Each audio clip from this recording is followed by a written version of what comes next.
estudian, acechan y aguardan pacientemente una oportunidad de abatir al presidente de los Estados Unidos. Pero ¿quiénes son los asesinos? ¿Por qué matan? Pretendían que al eliminar a Lincoln, el sur se alzase de nuevo. Aquel hombre estaba chiflado, loco de remate.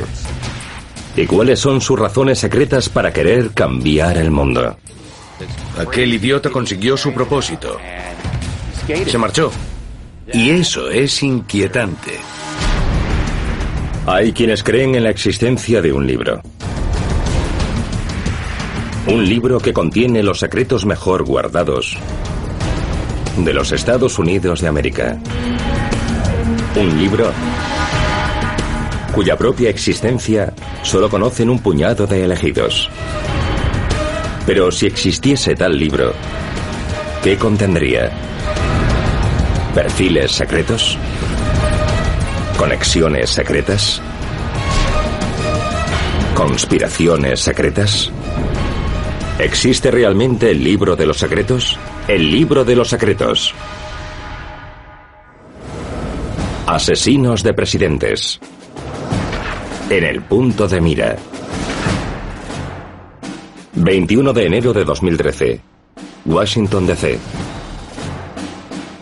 El presidente Barack Obama se dirige hacia el Capitolio de los Estados Unidos para prestar juramento e iniciar su segundo mandato. El acontecimiento atrae a una multitud de aproximadamente 800.000 incondicionales, deseosos de ver de cerca a la persona más poderosa de la Tierra.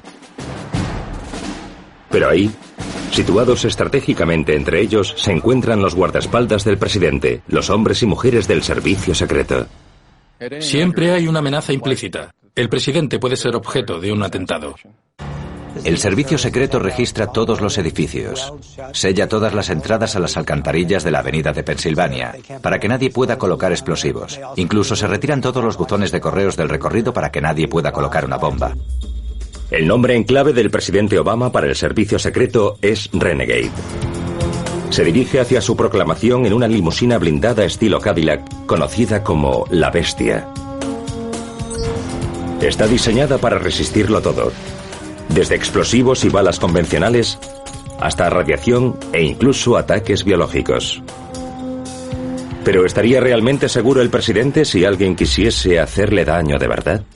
Cuenta con un paraguas de protección de 360 grados. En el aire, debajo, a los lados. Incluso se protege al público que asiste a la proclamación. Todos los recursos del servicio secreto se ponen en marcha para proteger su entorno. Una vez en el estrado, el comandante en jefe está protegido también por cristal antibalas. Un recordatorio visible de que el presidente de los Estados Unidos es el objetivo más apetitoso para los radicales políticos, tanto nacionales como extranjeros. Incluso en la Casa Blanca, el presidente está protegido constantemente por múltiples niveles de seguridad. Normalmente contamos con unas instalaciones que denominamos reforzadas.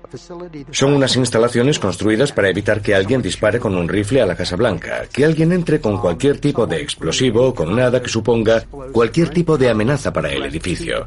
Para reforzar un edificio tienes que hacerlo de manera invisible. Los materiales están dentro de las paredes, no se ven.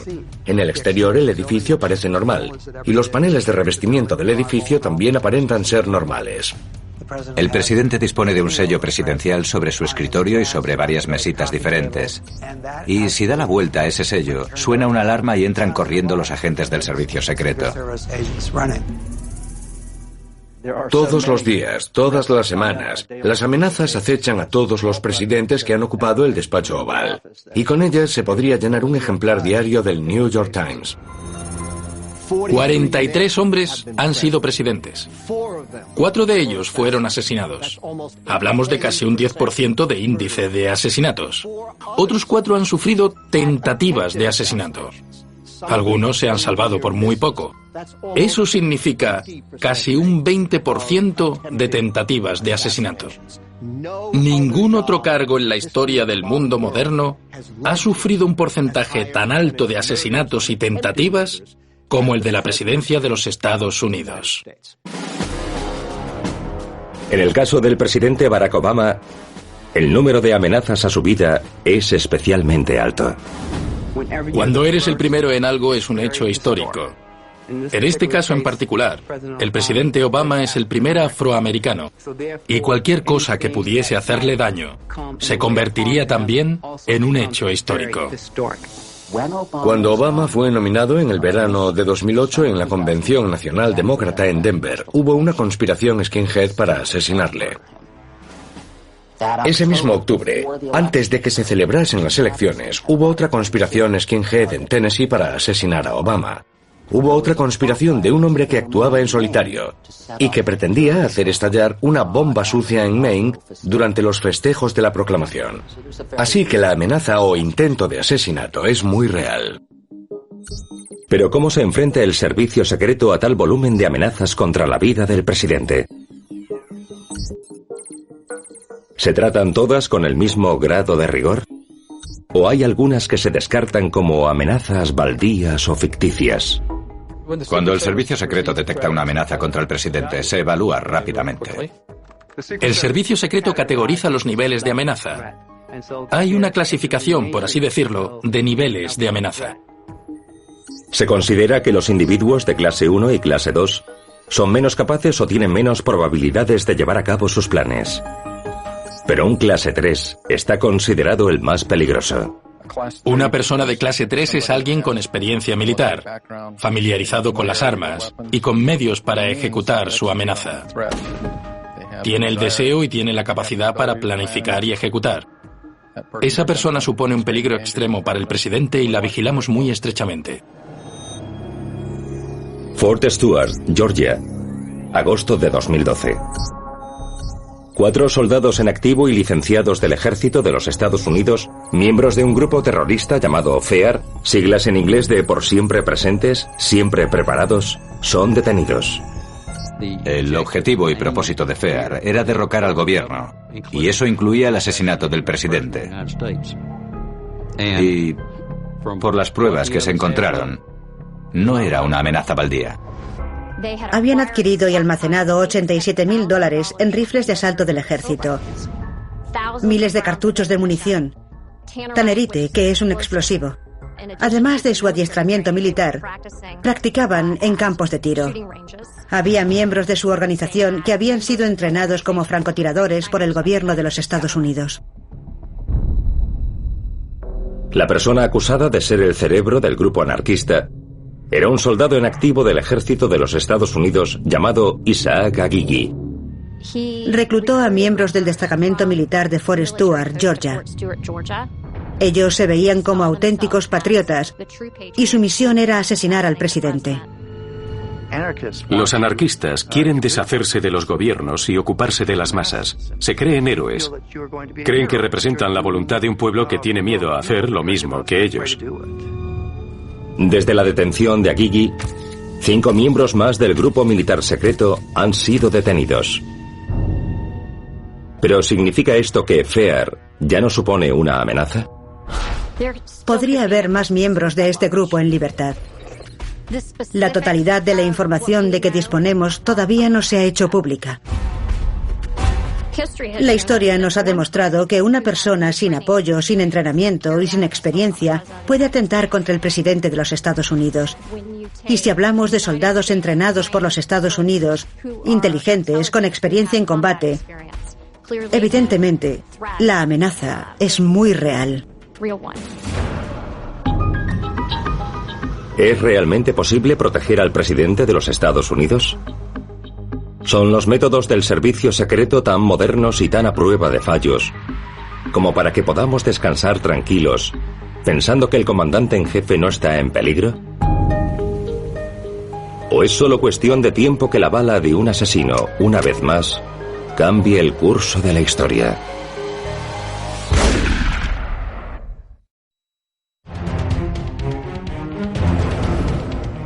Lobos solitarios. Armas químicas. Artefactos caseros. Bombas sucias. En el mundo actual, asediado por las guerras, las armas de destrucción masiva están más al alcance de los radicales políticos de lo que nunca han estado en la historia de la humanidad. Pero es posible que la mayor amenaza para el presidente de los Estados Unidos siga siendo la de un tirador solitario. Todas las hipótesis con las que trabaja el servicio secreto para proteger al presidente giran en torno a la idea de que alguien podría superar varias capas de protección y llegar a una distancia como para dispararle y perpetrar un ataque letal. Si repasamos todos los asesinatos presidenciales, empezando por el primero, el del presidente Abraham Lincoln, vemos que fue obra de un tirador solitario. El 22 de noviembre del 63, el presidente Kennedy fue asesinado por Lee Harvey Oswald, otro tirador solitario. Los hombres y mujeres que rodean directamente al presidente son la defensa final entre un tirador solitario y él mismo.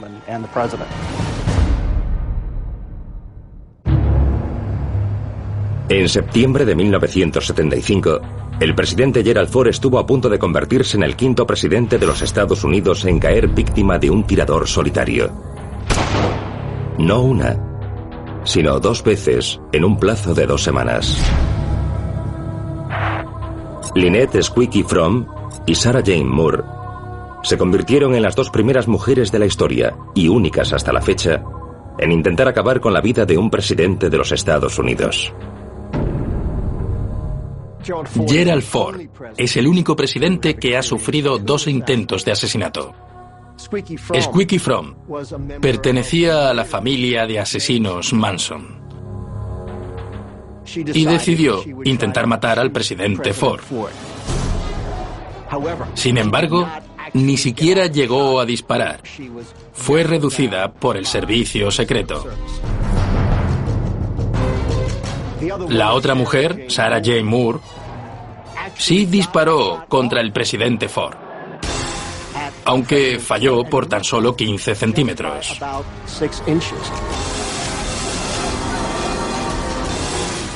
E intentaba disparar por segunda vez cuando un exmarine, Oliver Sipple, la inmovilizó, impidiendo así que efectuase el siguiente disparo.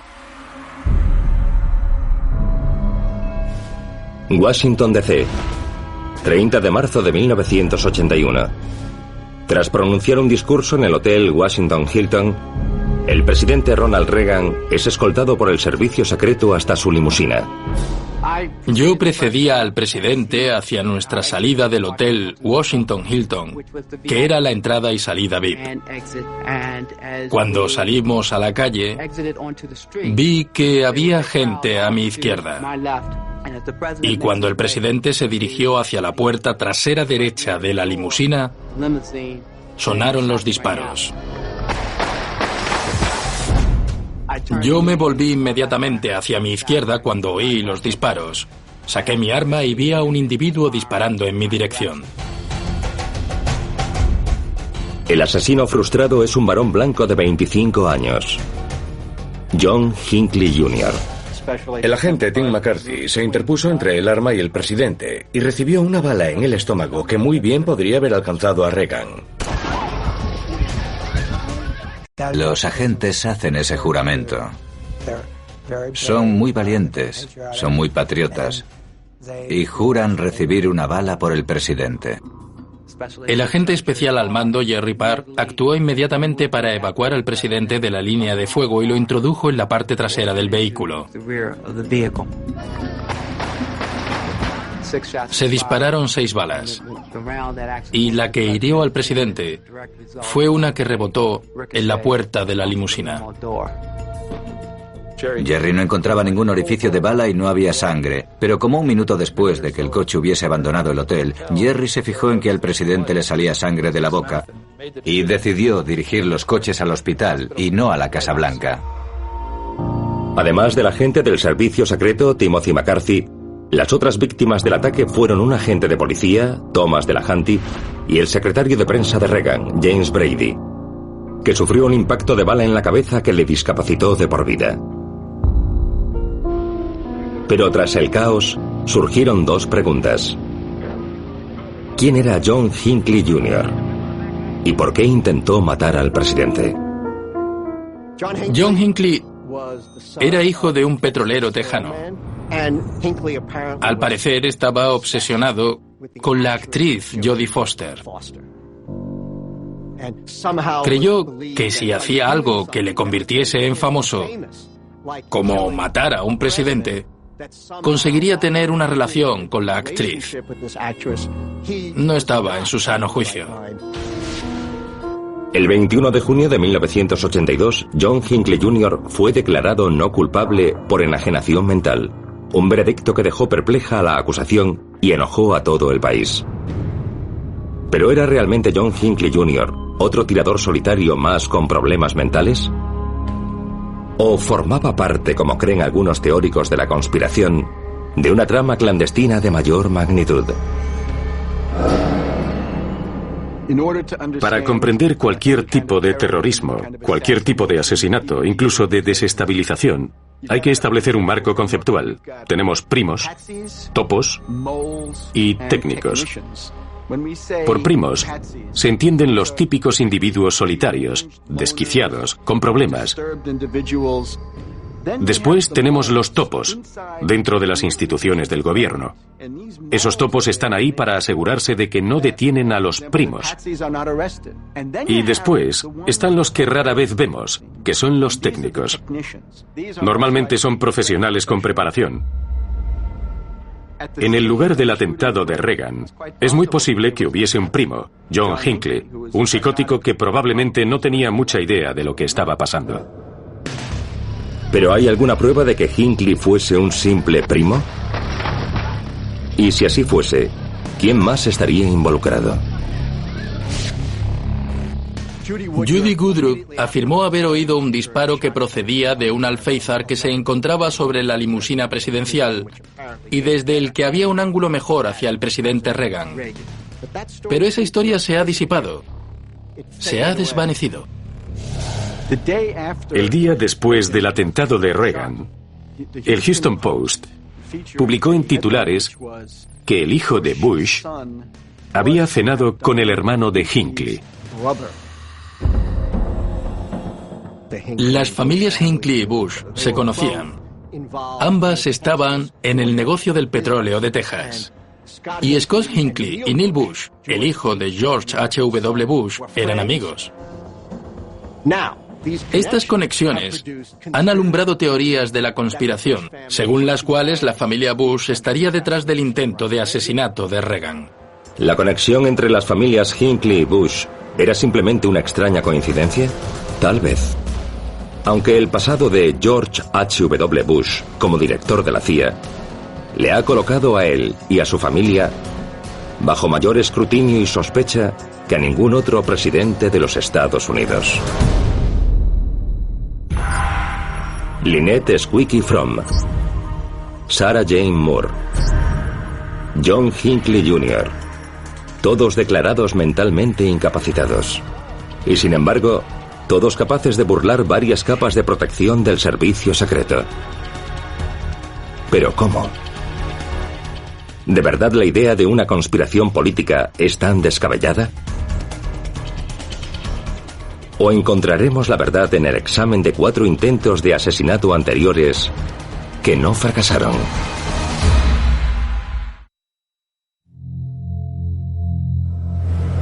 La conspiración de Lincoln. 30 de mayo de 2009. El presidente Barack Obama y su mujer Michelle embarcan en un pequeño avión militar y ponen rumbo a Nueva York para disfrutar de lo que la primera pareja ha descrito como una cita. Cenan en Manhattan y asisten discretamente a una representación pública de la obra de Broadway Joe Turner's Come and Gone. Una noche normal para la mayoría de los estadounidenses. Pero si eres el presidente de los Estados Unidos, puede convertirse en un asunto de vida o muerte.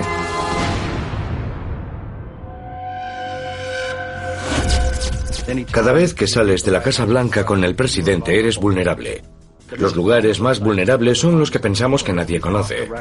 En otras palabras, nadie sabe que el presidente piensa ir ahí. Puede que haya una persona en ese recinto que no sepa que va a ir el presidente, pero que vaya armada y entonces verá su oportunidad. La historia moderna ha demostrado que las figuras políticas de todo el planeta corren mayor riesgo de ser asesinadas ante el mismo pueblo que han jurado representar. Y eso fue lo que ocurrió hace más de 100 años. Virginia, 9 de abril de 1865. El general confederado Robert Lee se rinde ante los oficiales de la Unión. Tras 4 años de derramamiento de sangre y un número aproximado de 750.000 víctimas, la Guerra Civil de los Estados Unidos concluye oficialmente. Pero centenares de soldados y simpatizantes confederados continúan luchando, aferrándose con fuerza a la idea de que el sur volverá a alzarse. ¿Y quién es el principal objetivo de su ira? El presidente Abraham Lincoln. Durante toda la guerra civil hubo conspiraciones para matar a Lincoln. Era como si cada día surgiese una nueva. Pero Lincoln no se lo tomaba en serio y no quería seguridad. No tenía ningún tipo de seguridad. Los militares le repetían que necesitaba protección, al menos policial. Había una guerra civil en marcha, pero no, él no la quería. La idea de que una persona o personas quisiesen asesinar al presidente de los Estados Unidos y quisiesen cometer un crimen tan horrible no parecía tan realista como nos puede parecer hoy en día.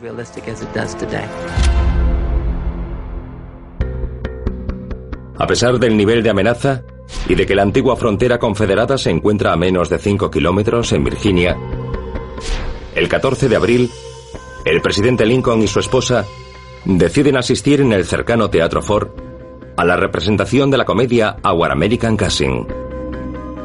No sospechan que el actor y simpatizante confederado John Wilkes Booth espera su oportunidad y trama acabar con el presidente. John Wilkes Booth odiaba a Lincoln, odiaba a la Unión, odiaba a los afroamericanos y contaba con otros 9 o 10 conspiradores para ayudarle. La idea era no solo matar a Lincoln, sino también al vicepresidente Johnson y al secretario de Estado Seward. La línea de sucesión, el presidente, el vicepresidente y el secretario de Estado. Quería matarlos a todos. Si esas 3 personas morían, podía revivirse la guerra. Booth y sus compañeros se habían repartido las tareas. Llegaron hasta Seward, secretario de Estado, y lo apuñalaron. Fue increíble que no muriese. No llegaron a Johnson. Ahí fallaron estrepitosamente. Pero después Booth en persona entró en el teatro. La única protección de Lincoln en la puerta del palco presidencial es su guardaespaldas, John Parker. John Parker estaba considerado bastante incompetente y, sin embargo, le asignaron al pequeño grupo responsable de proteger al presidente Abraham Lincoln. Lincoln estaba sentado sobre el patio de butacas en un palco privado y supuestamente había un guardia fuera, pero abandonó su puesto. Booth pudo entrar con su arma escondida a la espalda y le disparó detrás de una oreja.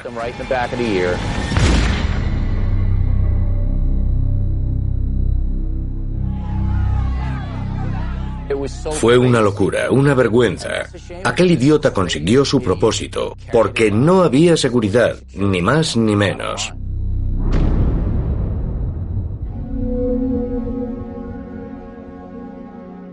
Abraham Lincoln fallece a consecuencia de la herida de bala a las 7:22 de la mañana del 15 de abril de 1865.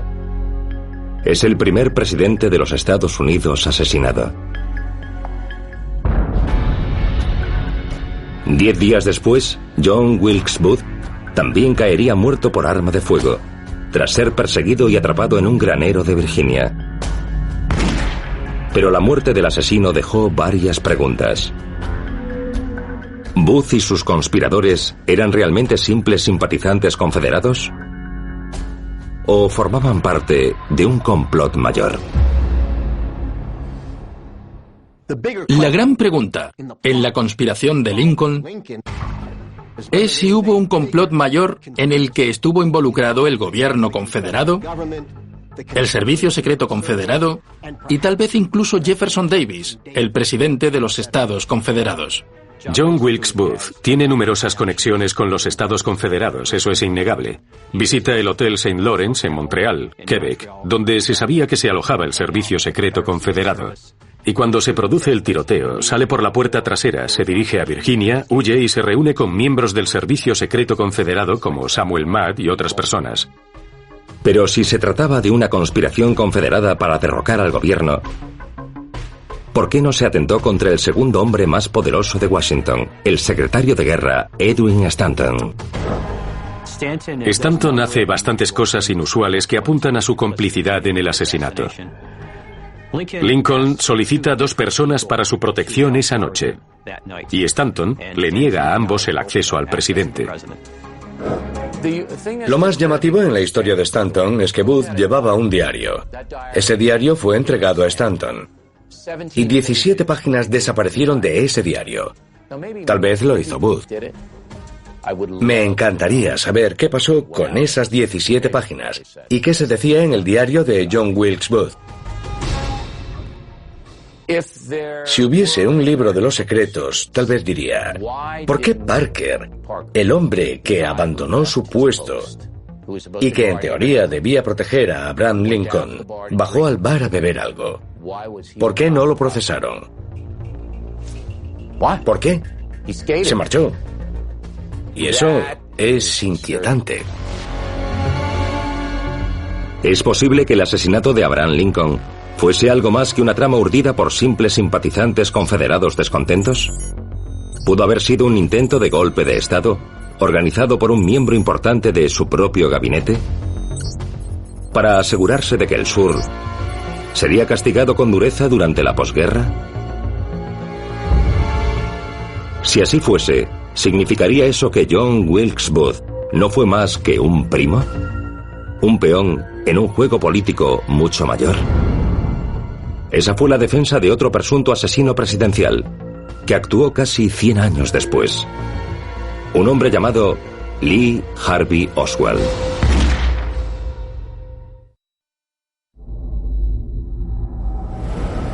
Desprotegido. Fundado originalmente 3 meses después del asesinato de Abraham Lincoln para luchar contra la amenaza creciente de la falsificación de moneda, el servicio secreto actuaba a las órdenes del Departamento del Tesoro de los Estados Unidos, pero solo hasta el 2 de julio de 1881. James Garfield se encuentra en la estación de ferrocarril de Baltimore, Potomac, en Washington. Está esperando el tren que le lleve a Nueva Inglaterra cuando se le acerca un hombre, Charles Guiteau, que lleva acechando al presidente semanas, y le dispara 2 veces, una en la espalda y otra en el hombro.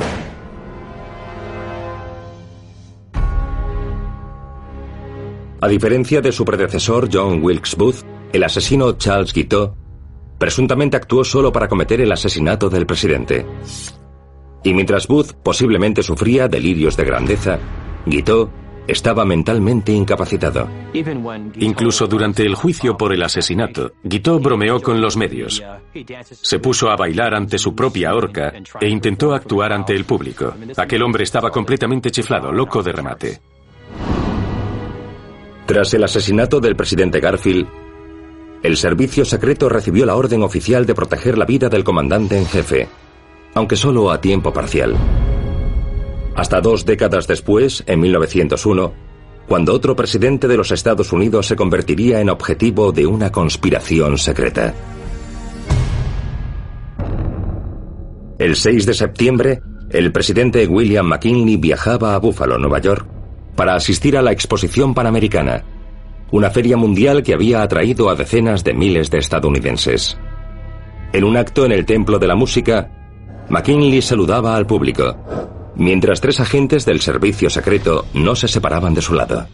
Un hombre llamado León Solgos se acercó al presidente con la mano envuelta en un pañuelo que ocultaba una pistola. Solgos efectuó 2 disparos contra el presidente, uno de los cuales le perforó el abdomen. Algunos historiadores creen que en la conspiración para matar a McKinley estuvo implicado un cómplice misterioso conocido solo como el italiano. Cuando el italiano se acerca al presidente, le estrecha la mano y no se la quiere soltar.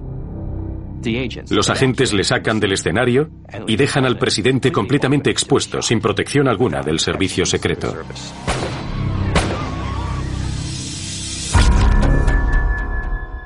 Según la teoría anarquista, el italiano huyó del lugar de los hechos, pero no sin antes ser captado accidentalmente por una cámara Edison que se había dispuesto para filmar al presidente.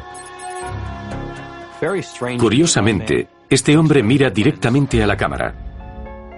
Lleva bigote, sombrero, es de tez morena, coincide con la primera descripción que ofreció el servicio secreto. Así que muy bien puede haber sido él quien haya mirado a la cámara con la sonrisa de quien sabe que se ha ido de rositas. ¿Es posible que este hombre sonriente sea uno de los asesinos secretos del presidente? ¿E indicaría eso que la muerte de McKinley formó parte de una conspiración política mayor? Mientras el país lloraba la pérdida de su tercer presidente mártir en tan solo 3 décadas, el Congreso tomaba por fin una decisión contundente. A partir de ese momento, el servicio secreto protegería a todos los presidentes futuros de los Estados Unidos, 24 horas al día, 7 días a la semana. ¿Pero bastaría con ese amplísimo grado de protección? 22 de noviembre de 1963, Dallas, Texas. El presidente John Fitzgerald Kennedy llega al aeropuerto de Love Field, donde le recibe una multitud de seguidores entusiastas. Sube a la limusina presidencial para dirigirse a un almuerzo con autoridades locales. El recorrido de la comitiva, publicado en los periódicos de la mañana, llevará al presidente por Dealey Plaza.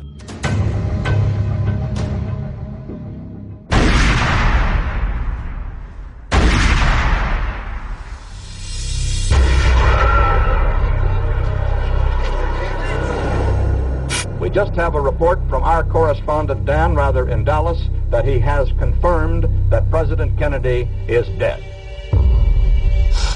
En apenas unas horas, el asesino es identificado como Lee Harvey Oswald, un empleado del almacén de libros escolares de Texas, desde donde se efectuaron los disparos fatales. Tiene 24 años. Está casado con una ciudadana soviética y se le considera prosoviético y castrista. La historia oficial dice que Oswald fue el único tirador. Era un individuo con problemas, un solitario influido por el comunismo ruso que decidió asesinar al gran líder capitalista John Kennedy, presidente de los Estados Unidos. Y lo hizo realizando 3 disparos desde una ventana de un almacén de libros de Dallas, desde donde contemplaba la comitiva presidencial. El resultado fue que un disparo destrozó el cráneo del presidente y lo mató. Fue una locura. Elegir una limusina abierta, sentar al presidente de los Estados Unidos en su interior y llevarlo por una urbe metropolitana con rascacielos y ventanas por todas partes.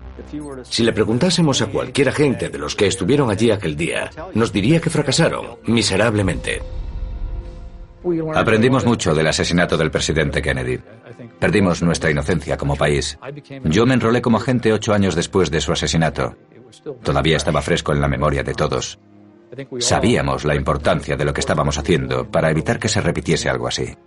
La lección que aprendimos en Dallas fue que los perímetros no acababan donde alcanzan los brazos o a la distancia de disparo de una pistola. Eran más amplios. De los 4 asesinos presidenciales de los Estados Unidos, se cree que 3 actuaron solos.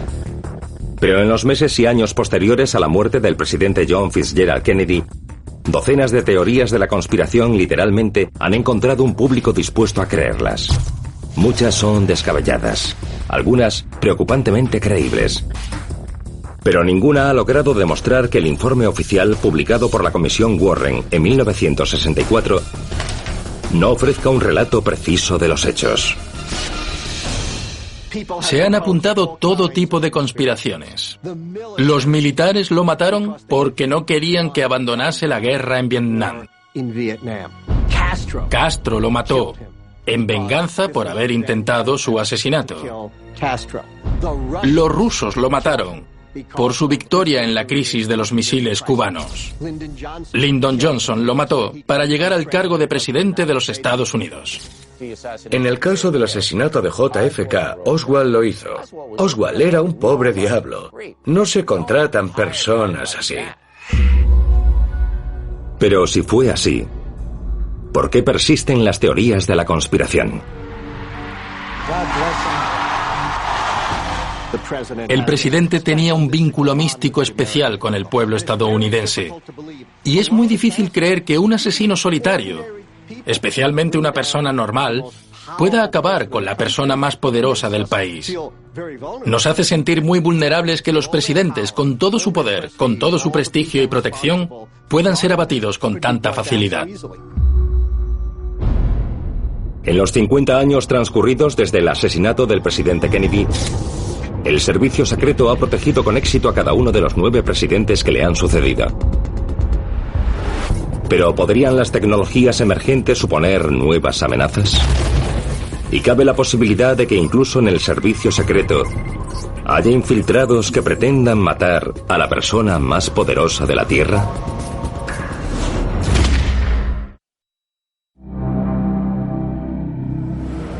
En las sombras.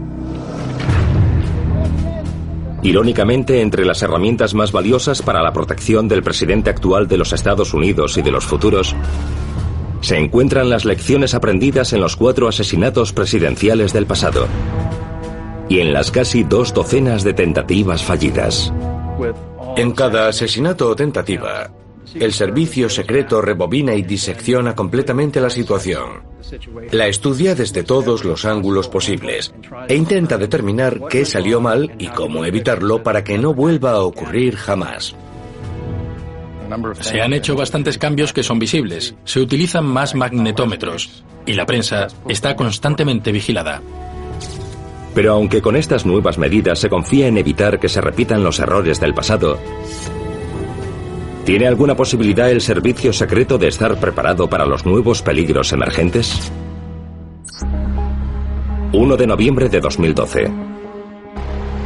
Una semana antes de la reelección del presidente Barack Obama, un vecino de Florida, Christopher Castillo, publica un mensaje aterrador en Facebook. Dice así: si le reeligen, iré a por él y lo mataré. Me quedaré a ver cómo se apaga la vida de sus ojos. 7 días después de su publicación, Castillo es detenido. 3 meses después, el 6 de febrero de 2013, es condenado por sus amenazas de matar al presidente. Los medios de comunicación de masa suponen una amenaza evidente para el presidente de los Estados Unidos. Cualquier intento de asesinato comienza con la recopilación de información, que se consigue normalmente en una fuente abierta. En el mundo actual, un tirador solitario no tiene más que conectarse a Internet y puede acceder a un buen número de programas en los que se explica con sumo detalle cómo trabaja el servicio secreto de los Estados Unidos y cómo protege al presidente. Las plataformas online han dificultado su protección. Pero de todas las conspiraciones contra la vida de un presidente, las más peligrosas son aquellas que no se descubren hasta que se han llevado a cabo. Nunca ha habido nadie que haya amenazado abiertamente a un presidente de los Estados Unidos y luego haya intentado matarlo. Porque es demasiado complicado, es muy difícil. Lo ideal es no llamar la atención de antemano. Por supuesto, siempre hay otra posibilidad, que tal vez sea la más aterradora. ¿Qué ocurriría si el presidente no fuese atacado desde fuera, sino desde dentro? ¿Qué pasaría si su asesino estuviese a su lado día tras día, como miembro del servicio secreto? Creo que el servicio secreto es vulnerable. Alguien puede convertirse en agente y después tramar un asesinato. El servicio secreto no somete al polígrafo a sus agentes. Someten al polígrafo a los candidatos antes de contratarlos, pero después nunca más. Y ese es un enorme problema, porque puedes encontrarte con alguien que se aliste como topo para intentar asesinar al presidente. Tenemos topos en el interior de las instituciones del gobierno. Básicamente se trata de una red de personas que no respetan la ley, ni la Constitución, ni los principios del gobierno. Bailan al son de otra melodía. Son agentes dobles, elementos criminales. Son personas que pueden maniobrar entre bastidores para conseguir ciertos objetivos.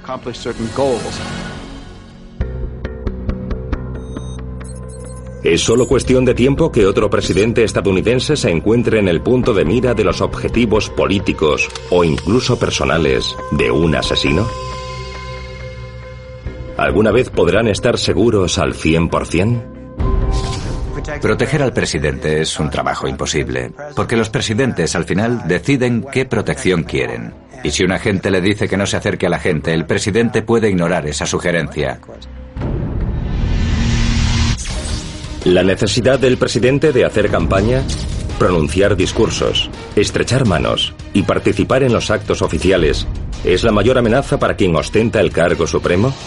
Y si así fuese, ¿significaría eso que el mayor secreto acerca de los asesinatos presidenciales es que las libertades constitucionales que garantizan la libertad de expresión, la intimidad y el derecho a portar armas son igualmente peligrosas?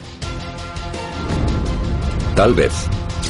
O tal vez la mayor amenaza para un presidente es la creencia errónea de que poner fin a la vida de una persona puede cambiar el rumbo de una nación o su destino.